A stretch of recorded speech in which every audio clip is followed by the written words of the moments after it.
कोइले रहू कि ना काहे नैहर में ये गोरी काम कोइले रहू कि ना भारी सारी चीज उठैले रहू कि ना आइल चैत महीना तो पूछतानी आइल चैत महीना तो पूछतानी हम कुआरे में काम नाही कोइले बानी हम कुआरे में काम नाही कोइले बानी बाकी एक बेरी गेहूं दवाइले बानी बाकी एक बेरी डोरी करैले बानी mix by welcome recording studio जामू बाजार।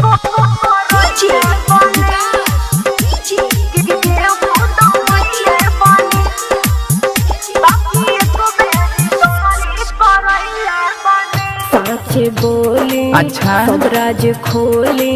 नैहर के हई सुकवार राजा विश्वास तो करे तो देखई में लागेली मुहना फुलाई लगे तयाई मेहरी के बुझी ना बेकार राजा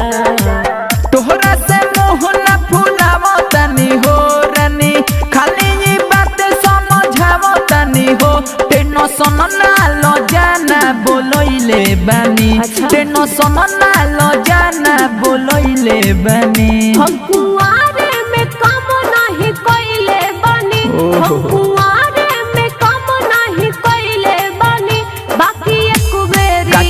बाकी एक बेरी गेहूं दवाइले बानी बाकी एक बेरी डोरी करैले बानी mix by welcome recording studio जामू बाजार।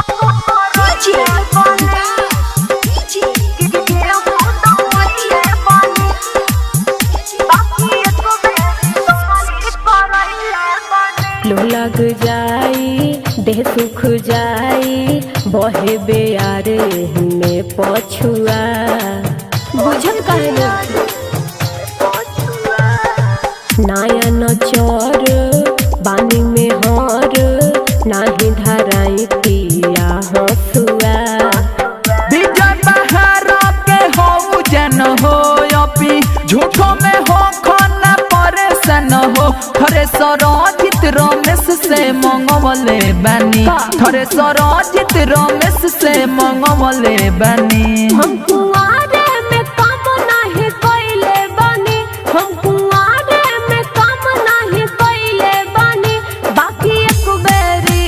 बाकी एक बेरी गेहूं दवाइले बानी बाकी एक बेरी डोरी करैले बानी नैहर में ये गोरी काम कोइले रहू कि ना भारी सारी चीज उठैले रहू कि ना आइल चैत महीना तो पूछतानी आइल चैत महीना तो पूछतानी हम